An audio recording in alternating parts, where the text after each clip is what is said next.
السلام علیکم. Skardu T V کے ناظرین کی خدمت میں ذیشان مہدی کا سلام. اس وقت ہم موجود ہیں اسکردو کے خوبصورت علاقہ سندس میں، اور یہ جو مناظر آپ دیکھ رہے ہیں یہ سندس کے ساتھ ہی دریائے سندھ کا یہ ایریا ہے.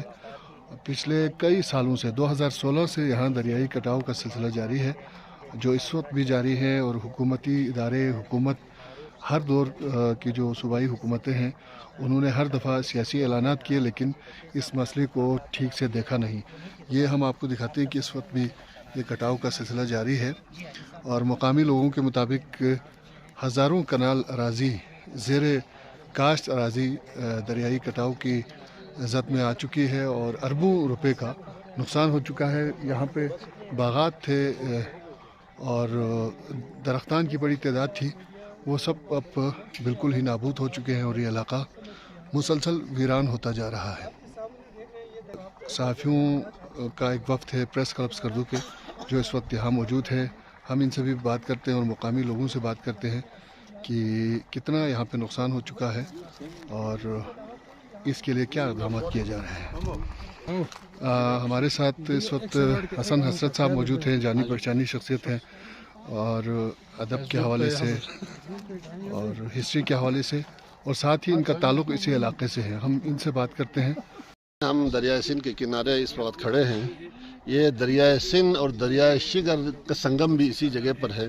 تو دریائے سندھ اور دریائے شگر کے ان دونوں کے ملاپ کے بعد جو سلسلہ یہاں شروع ہو رہا ہے، دریا کا بہاؤ اور دریا کا جو کٹاؤ ہے، سندس، کتپنا، رنگا اور زسنا اور ہوتو تک کے علاقوں کو تباہ و برباد کیا ہے.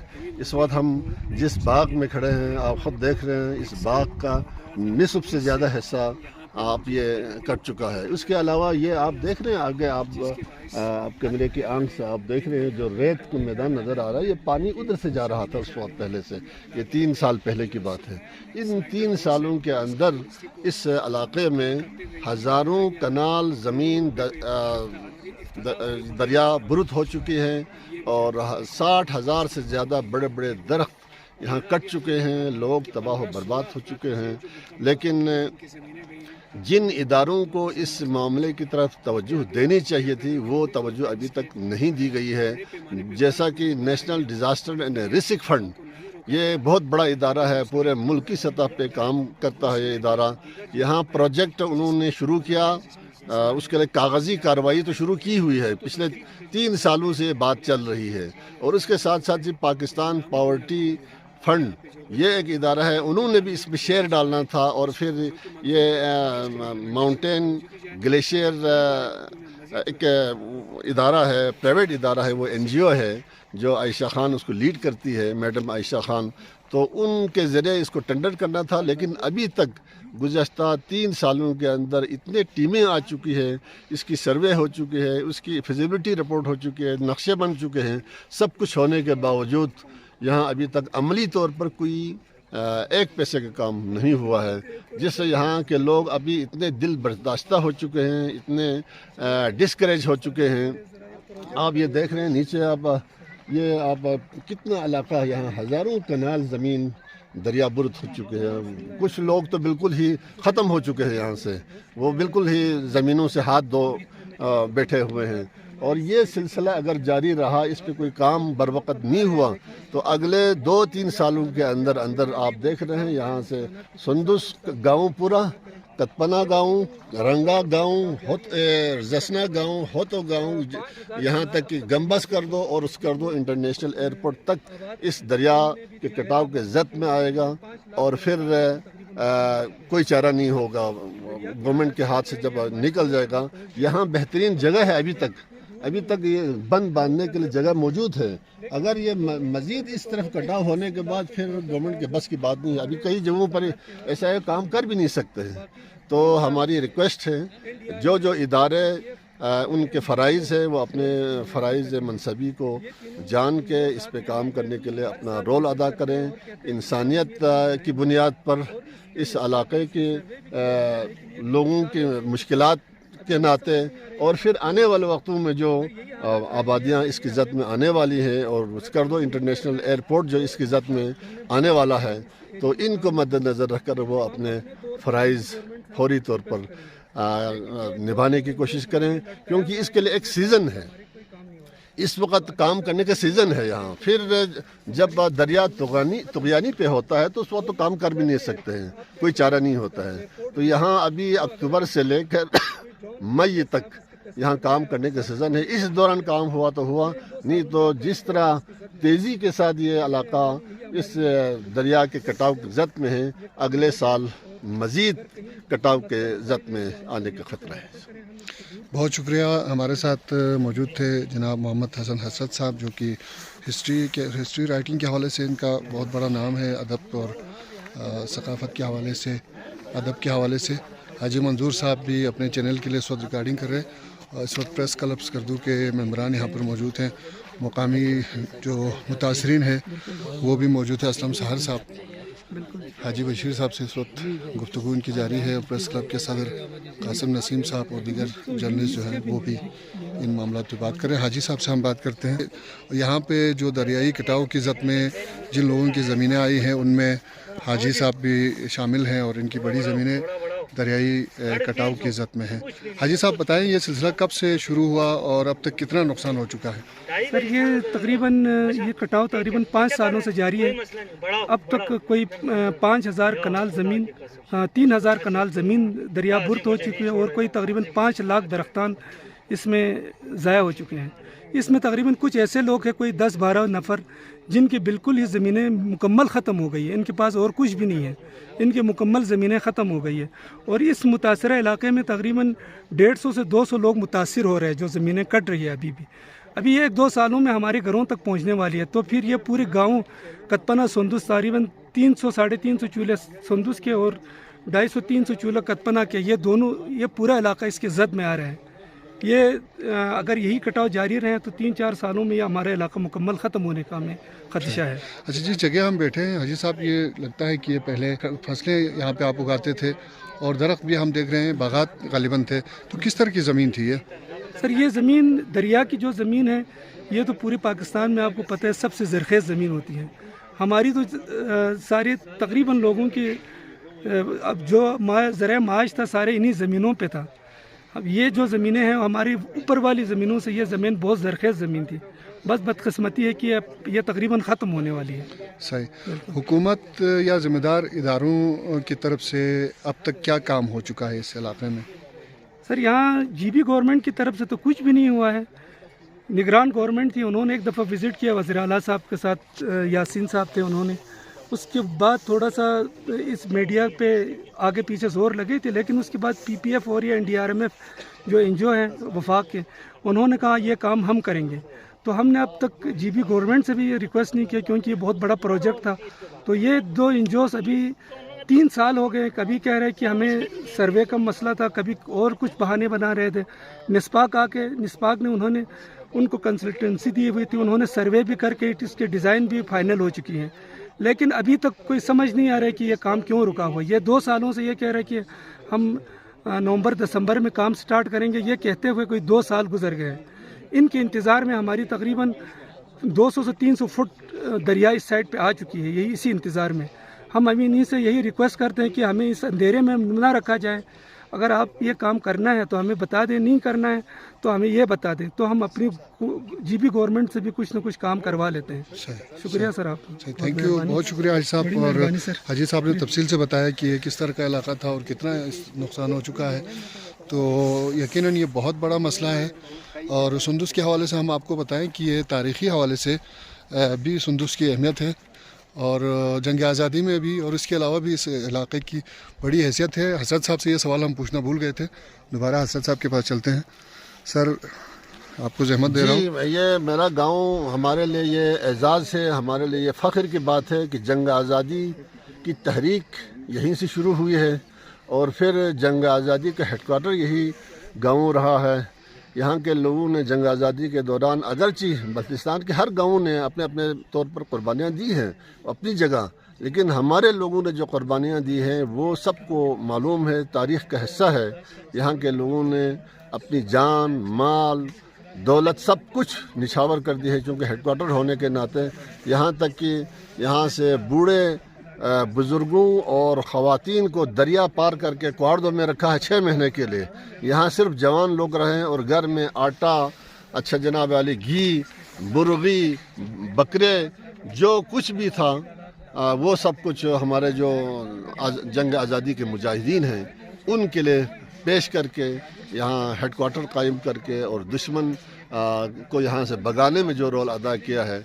और फिर इसके साथ साथ हमारे लिए ये भी एजाज़ की बात है कि जंग आज़ादी में मारिका पदुम का बहुत बड़ा रोल है। मारिका पदुम बहुत ही अहम जंग आज़ादी का बाब है। उसमें भी 35 मुजाहिदीन ने जो 11 महीने वहाँ इंडिया के घेरे में रहकर दुश्मनों का मुकाबला किया, उसमें उस 35 मुजाहिदीन में से 11 का ताल्लुक़ मेरे गाँव से था, इसी गाँव से था। और इस गाँव की अभी ये हालत है, दरियाए के कटाव के ज़द में है, कोई पुरसान हाल नहीं है, न कोई मुंतखब नुमाइंदा यहाँ आके कम अज़ कम उनको दिलासा देने की हद तक नहीं है और गवर्नमेंट की तवज्जो इस तरफ नहीं है। जो इदारे उनको काम करना चाहिए उन इदारों ने अभी तक इस पे कोई काम नहीं किया। प्रेस क्लब स्कर्दू के सदर कासिम नसीम साहब इस वक्त मीडिया से गुफ्तगू कर रहे हैं। इसके अलावा हाजी साहब सहाफ़ियों को इस वक्त ब्रीफ कर रहे हैं और यहाँ पे निसार अब्बास साहब इस वक्त इंटरव्यू दे रहे हैं हाजी मंजूर साहब को। प्रेस क्लब स्कर्दू के मम्बरान ने आज इस इलाके का दौरा किया है और आप देख रहे हैं कि यहाँ इस वक्त मीडिया के कैमरे ऑन है, माइक ऑन है। कासिम नसीम साहब फारिग हो चुके हैं, प्रेस क्लब स्कर्दू के मौजूदा सदर हैं, सीनियर सहाफ़ी हैं और इस तरह के मामलात पे इनकी गहरी नज़र होती है। इस वक्त हम जिस एरिया में मौजूद है ये वही इलाका है जहाँ पर तेज़ी से दरियाई कटाव का इस इलाके को सामना है। कासिम साहब, आपने यकीनन इस मामले पे तहकीक अपनी की होगी, कितना नुकसान यहाँ पर हुआ है और इस वक्त क्या हालात हैं? जी, हमें ये देखकर बहुत ज़्यादा हैरत होती है क्योंकि जो हमारे मुल्क के कवानीन है उसके हिसाब से जहाँ कहीं कोई कुदरती आफत आती है, कोई ज़लज़ला है, कोई सैलाब है, कोई तूफ़ान है, उनसे निमटने के लिए फिर रिवायती वो तरीक़े नहीं अपनाए जाते कि भाई आपने पी7 बनाना है, पी7 अप्रूवल के लिए भिजवाना है, वहाँ से अप्रूव होगा, फिर उसकी एडमिन अप्रूवल होगी, फिर जाके जो है उस पर काम होगा, बल्कि हंगामी बुनियादों पर काम करने की गुंजाइश मौजूद होती है। लेकिन यहाँ पर हैरत हमें इस बात की है कि 2016 से यहाँ दरिया सिंध के जो ख़तरनाक मौजे हैं उनके नज़र यहाँ की ज़मीनें हो रही हैं, यहाँ के फसलात हो रहे हैं, यहाँ के फलदार और गैर फलदार दरख्त हो रहे हैं, लेकिन इसके बावजूद अभी तक मंसूबे पर अमल दरामद होता हुआ नज़र नहीं आता। 2019 में यहाँ एक बड़े प्रोजेक्ट की मंजूरी दी गई है, बहुत बड़े एक हिफाजती बंद की तामीर के हवाले से, लेकिन अभी तक ना उस मंसूबे पर टेंडर होता हुआ नज़र आ रहा है, ना उस पर इम्प्लीमेंटेशन होता हुआ नज़र आ रहा है। ये मैं समझता हूँ एक बेहसी की बहुत बड़ी एक अलामत है, एक दलील है, एक सबूत है। ज़रूरत इस अमर की है कि यहाँ जो नुकसानात हो रहे हैं लोगों के ज़ाती इमलाक के हवाले से भी और कौमी इमलाक में ये कहूँगा, क्योंकि यहाँ पे जो बहुत बड़ा स्लाइटर हाउस शहर की ज़रूरियात को पेश नज़र रखते हुए गवर्नमेंट ने तामीर कराया था, उसका इफ्तिताह हुए बिना जो है वो जो है इफ्तिताह होने से कबल ही जो है वो ज़ाया हो चुका है, वो दरियाबुर्द हो चुका है। तो लिहाजा मज़ीद नुकसानात का इंतज़ार किए बगैर इन जो पाइपलाइन में जो मनसूबे उन पर अमल दरामद कराया जाए। सही, बहुत शुक्रिया कासिम नसीम साहब, सदर प्रेस क्लब। और यहाँ पे दीगर सहाफ़ियों को आप देख रहे हैं। निसार अब्बास साहब किसी तारुफ के मोहताज नहीं है, सहाफ़त के मैदान में इनका बहुत बड़ा नाम है और इस तरह के मामलों पर तहकीकी रिपोर्ट आप शाया करते हैं। सर, आपकी तहकीक के मुताबिक कितना आप अंदाज़ा लगा सकते हैं कि यहाँ नुकसान हो चुका है? सर, मैं पहले तो ये बताऊँ ना कि इंडस रिवर जो है ना इस वक्त पूरे पाकिस्तान के लिए सबसे बड़ा सोर्स अपना वाटर सोर्स है। और ये जो यहाँ के ग्लेशियर से जो ये दरिया बनता है और इसके साथ जो मावन दरिया है, दरिया शिगर है, दरिया शोक है, ये जब आगे यहाँ पे मिलते हैं तो आपने पिछले 8-10 सालों में जो हम विटनेस कर रहे हैं कि बहुत बड़ी तबाही इसने फैलाई है। यहाँ पे तकरीबन 5000 कनाल ज़मीन जिसमें ऑर्गेनिक जो है ना यहाँ पे सब्जियाँ उगाई जाती थी, जहाँ पे ऑर्गेनिक फल यहाँ पे थे, और ये सारी तबाही के दाने पे और तबाह हो चुके हैं यहाँ पे, जिसका असर डायरेक्ट इनडायरेक्ट हमारी मार्केट पे भी है और जो सस्टेनेबल हमारी डेवलपमेंट ग्रोथ है उसके ऊपर भी इसका असर है।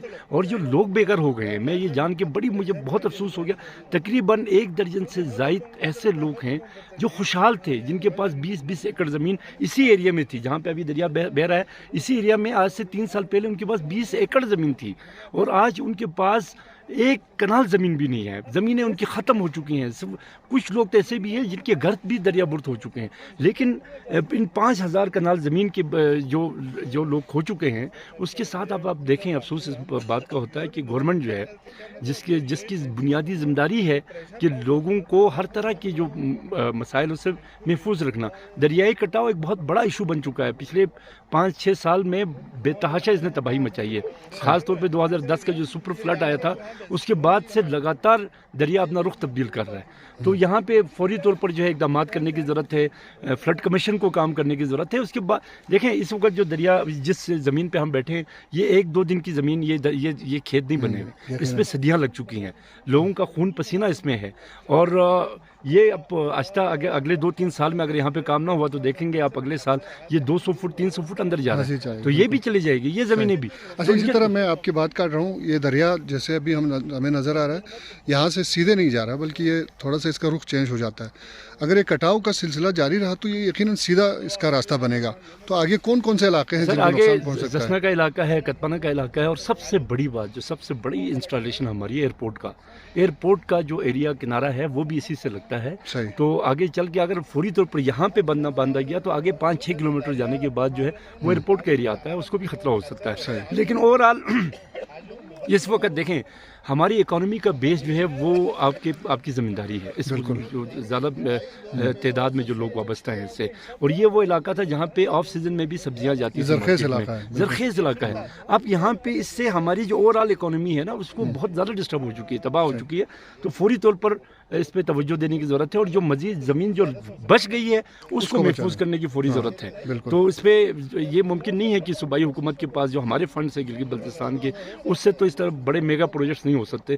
लेकिन जो हमारे जो वफाकी इदारे हैं, ख़ासतौर हमारा फ्लड कमीशन है, अब इसके लिए एक बहुत बड़ा प्रोजेक्ट 16 करोड़ रुपये का, वो पिछले 2 साल से पाइपलाइन में है। और उसके जो पाकिस्तान पोवर्टी एलिवेशन है, उनके पास भी ये प्रोजेक्ट है, लेकिन नामालूम वजूहात की बुनियाद पर इस पर अमल दरामद नहीं हो रहा है। वज़ीर आला ने भी पिछली दफ़ा उनके जो PPF के जो हेड हैं उनसे भी मुलाकात की है, लेकिन उसके बावजूद भी इसके ऊपर तरजीहात सेट नहीं है ना, उनको पता नहीं है कि पहले किस चीज़ को तरजीह देनी चाहिए। और सबसे इम्पोर्टेंट बात जो लोगों को नहीं पता, अब स्ट्रीम जो रिपेरियंस है, जो दरिया के या जो वाटर रिजर्वायर है उसके ऊपर रहने वाले लोग हैं, उनकी सर्टन राइट्स हैं। और हमारे इन राइट्स के बारे में मैं ये कहूँगा कि हमारे इन राइट्स को बहुत बुरी तरह से पामाल किया जा रहा है। कम अज़ कम जो आईनी जो हमारे हुकूक हैं वो तो कम अज़ कम हमें दिए जाएँ, इस इलाके के लोगों को दिए जाएँ। अगर आप स्ट्रीम रिपेरियंस को अगर आप अभी से उनका ख्याल नहीं करेंगे तो ये तो आपके इस वक्त मुंजमद समंदर है। ये जितना मीठा पानी आ रहा है, जिस तरह मैंने पहले कहा, दरिया सिंध आपका वाहिद सोर्स ऑफ वाटर रह चुका है, सबसे बड़ा सोर्स ऑफ वाटर। अगर ये यहाँ पे तबाही मचाएगा तो उसके बाद उनके पास गुंजाइश नहीं होगी इसके मुकाबले। सही, आपने अपनी गुफ्तगू में कहा कि तकरीबन 5000 कनाल ज़मीन जो है यहाँ से दरिया ज़ेर आ चुकी है। तो इस इलाके की जहाँ तक मुझे अंदाज़ा है ये 20 से 25 लाख पर कनाल यहाँ पर कीमत है। जी। तो कितना अंदाज़न कितनी ज़मीन कीमत? सर मैं अगर आप कीमत पे जाते हैं ना, इसमें देखें 1 कनाल ज़मीन तकरीबन आप उसमें देखें कि साल भर में एक फ़र्द के लिए जो है ना वो प्रोवाइड करता है पूरा उसकी जो खुराक जो है, पूरे साल की खुराक 1 कनाल ज़मीन से मिलती है यहाँ पे जो है। इसी से उसका पर कैपिटा इनकम भी जो है वो उसका भी इंहिसार है। अब आप ये देखें, अगर आपने उसको कीमत पे लगाना है, मालियत उसकी देखनी है, तो कम से कम 10 से 15 अरब रुपए का नुकसान होता है। और ये कोई छोटी रकम नहीं बहुत है, बड़ी रकम। और उसमें फिर फलदार दरख्त शामिल नहीं है। 2 लाख के करीब फलदार दरख्त जो है वो यहाँ पे दरियाबुर्द हो चुके हैं। तो इसी से अंदाज़ा करें कि कितनी हमारी मईशत को कितना बड़ा नुकसान पहुँचा है। बिल्कुल। तो आप ये देखें कि हमारे जो ज़्यादातर इन्हिसार है खुराक का, वो अब हम मजबूर हैं कि मंसरा से और एबटाबाद से और बाकी जो शहर हैं गिलगित वगैरह, वहाँ से अब सब्जियाँ जो है मार्केट में आ रही है। पहले ये इलाका था जो ऑफ सीजन में भी हमें सब्जियाँ मार्केट में प्रोवाइड करता। बिल्कुल। ये इशूज़ हैं, इस पर फौरी तवज्जो ना दें तो हमारी मईशत को नाकाबिल तलाफ़ी नुकसान हो सकता है। बहुत शुक्रिया। अपने वक्तिया निसार अब्बास साहब हमारे साथ मौजूद थे, सीनियर सहाफ़ी हैं। एक सीनियर सहाफ़ी इस वक्त हमारे साथ मौजूद हैं जिनकी न सिर्फ इस तरह के मामलात के ऊपर गहरी नज़र होती है, बल्कि इंसानी हुकूक़ के हवाले से भी आवाज़ बुलंद करते रहते हैं। वज़ीर मुज़फ़्फ़र साहब, बहुत शुक्रिया हमें टाइम देने का। ये इलाका आपने देखा जो दरियाई कटाव की ज़द में है, आप क्या कहते हैं इस हवाले से? जी, आज जो हमारे जो सहाफ़ी दोस्त थे, प्रेस क्लब के जो दोस्त थे, उन्होंने यहाँ विज़िट किया तो मुझे इंतहाई दुख हो रहा है कि मतलब हुकूमत की लापरवाही से यहाँ पे इतनी बड़ी तादाद में 5000 कनाल अराजी जो है वो दरियाबुर्द हो गई है और अरबों के हिसाब से नुकसान हुआ है। तो मैं ये समझता हूँ कि ये न सिर्फ नुकसान है बल्कि इसके जो ज़िम्मेदार है हुकूमती जो ज़िम्मेदार हैं, जो जिनकी नेगलिजेंसी की वजह से, जिनकी कोताही की वजह से ये सारी जो ज़रिए ज़मीन है वो कटाव की ज़द में आ गई, तो उनके ख़िलाफ़ भी जो है कार्रवाई होनी चाहिए। और फौरी तौर पर मेरा ये मुतालिबा है कि जो हुकाम बाला है उनसे ये मेरा मुतालिबा है कि इन ज़रिया अराज़ी को जो है वो बचाने के लिए फौरी तौर पर इक़दामात करें और जो सुर्ख फीते की नज़र जो मतलब स्कीमें हैं उनको फौरी तौर पर उससे निकाल कर इसके ऊपर फौरी तौर पर काम करने की ज़रूरत है। यहाँ हमने देखा कि कम से कम 1 लाख से 2 लाख के दरमियान जो है, चूँकि इलाका जो है मेरा पहले भी देखा वाला है और मैंने देखा हुआ है, तो तकरीबन 1 से 2 लाख सिर्फ दरख्तान जो है वो दरियाबुर्द हो गए। और इनके मतलब कुछ लोगों की बताया गया, अभी हमें बताया गया कि मतलब 10 से 12 घराने ऐसे हैं जिनकी टोटल ज़मीन जो है वो दरियाबुर्द हो गई। इंतहाई अफसोस का मुकाम है। न सिर्फ ये मैं समझता हूँ कि इंसानी हुकूक की खिलाफ वर्जी है, बल्कि ये इनका ज़ाती नुकसान भी है। और इसके अंदर जिस तरह में ब्रीफिंग दिया, जिन लोगों ने इसके ऊपर काम किया है, यकीनन हम उनको भी अप्रिशिएट करते हैं कि उन्होंने अच्छा काम किया है। लेकिन ज़रूरत इस अमर की है कि इस पर फौरी तौर पर बांध के सरकारी मामलात में जो पेचीदा है उनसे निकल कर जो है फौरी तौर पर यहाँ इन पब्लिक को रिलीफ देने और बंद बांधने की ज़रूरत है। अच्छा वज़ीर साहब, एक सवाल आपने जैसे कहा कि यहाँ बहुत ज़्यादा दरख्तान जो हैं वो कट गए हैं, तो एक तरफ हुकूमत जो है वो बिलियन ट्रीज़ और इस तरह के मंसूबों पर काम कर रही है। हुकूमत का दावा है कि वो इलाके में दरख्त लगाने का काम मुसलसल जारी है और हमने देखा कि इस ऑफ सीज़न में भी उन्होंने शजरकारी मुहिम चलाई है। तो एक तरफ ये है और एक तरफ इन दरख्तों को जो जवान हो चुके हैं, जो बहुत बड़े दरख्त हम देख रहे हैं कि वो दरिया के नज़र हो गए हैं, तो क्या तजाद है? और जी बिल्कुल, इससे यही लग रहा है कि जो हुकूमती दावे हैं उसके अंदर तजाद है। ये जो हमारी जीवी गवर्नमेंट है वो ही नहीं समझ सकी है। जो मतलब फेडरल गवर्नमेंट का एक मौजूदा प्राइम मिनिस्टर, उनके पार्टी का एक नारा है कि बिलियन ट्री सुनामी के नाम से इन्होंने कहा कि हर मौसम में जो है यहाँ दरख्त लगेंगे, लेकिन यहाँ पे तो दरख्तों का कत्लेआम हो रहा है। उसके अलावा भी मैं यहाँ पे ये बता दूँ तो ये इलाका वो इलाका था कि जो स्कर्दू के पूरे सर्दियों के जो ईंधन के लिए जो लकड़ियाँ आती थी वो इन इलाकों से आती थी। और ये इलाका इस पूरे स्कर्दू के लिए, स्कर्दू डिस्ट्रिक्ट के लिए एक बहुत जरखेज़ जगह थी, एक जरखेज़ इलाका था कि यहाँ से लोग दरख्त काट के जो है ना, जो गैर फलदार दरख्त है वो मार्केट में बेचते थे। इनसे न सिर्फ इनका रोज़गार मुंसलिक था, बल्कि ये था कि लोगों के लिए जो ईंधन के लिए जो लकड़ियाँ जलाते थे उनकी कमी भी पूरी होती थी। और उससे ये होता था कि जो गैर फलदार दरख्त है उनको काटने से जो है, उनका जो काटने का सिलसिला है जो काफ़ी उरूज पर है वो भी रुक जाता था। लेकिन यहाँ पे मैं ये देख रहा हूँ कि दरख्त कट रहे हैं, लेकिन इंतज़ामिया टच से मस नहीं है। जो ज़िम्मेदार लोग हैं, जो भी हो, कोई भी इदारा हो, मुझे नहीं पता कि कौन से इदारे इसके अंदर इन्वॉल्व है, वो तमाम इदारे जो है ना इस वक्त ख्वाब गफलत की नींद सो रहे हैं। और मतलब इतना बड़ा, मैं तो ये सानहा कहूँगा, हादसा जो है ना, ये हादसा हुआ है। सही, बहुत शुक्रिया। वज़ीर मुज़फ़्फ़र साहब हमारे साथ मौजूद थे, सीनियर सहाफ़ी, यूनियन ऑफ जर्नलिस्ट बल्दिस्तान के सदर हैं, और उन्होंने गुफ्तगू की और ख़ुसूसन जो उनकी गुफ्तगू में जो अहम नुक्ता था वो इन दरख्तों के हवाले से हैं। आप देख रहे हैं कि ये दरख्त भी ग़ालिबन इसी साल या फिर अगले सीज़न में ये कटाव की ज़द में आने वाले हैं। तो हम अपने प्रोग्राम को यहीं ख़त्म कर रहे हैं। ये एरिया एक दफ़ा फिर आपको दिखाते हैं, ये सुंदुस का इलाका है और बहुत ही ज़रख़ेज़ इलाका, जैसे अभी हमारे दोस्तों ने भी बात की, मकामी लोगों ने भी। इसके अलावा ये जो इलाका अभी वीरान आपको नज़र आ रहा है, कभी यहाँ पे खड़ी फसलें होती थी और बागात होते थे। और इसके अलावा यहाँ पे हम आपको बताएं, एक स्लाटर हाउस गवर्नमेंट की तरफ से एक बिल्डिंग बनाई गई थी जिसके ऊपर तकरीबन 2.5 करोड़ या इससे ज़्यादा की रकम खर्च की गई, वो भी इस वक्त कटाव की ज़द में है। इसके अलावा KRSP की तरफ से ग्रीन हाउसेस बनाए गए थे, जो ऑफ सीज़न जहाँ से सब्जियाँ मिलती थी वो भी अब पानी की कटाव की ज़द में आ चुके हैं। हम आपको बताएं कि यहाँ पर प्रेस क्लब स्कर्दू के जो दोस्त आए थे, मेंबरान, उन्होंने इलाका देखा, लोगों से बात की और इसके ऊपर यकीनन उनकी रिपोर्टें मुरतब होंगी। और ये इलाका जो वीरानी का मंजर पेश कर रहा है, एक बार फिर आपको दिखाते हैं।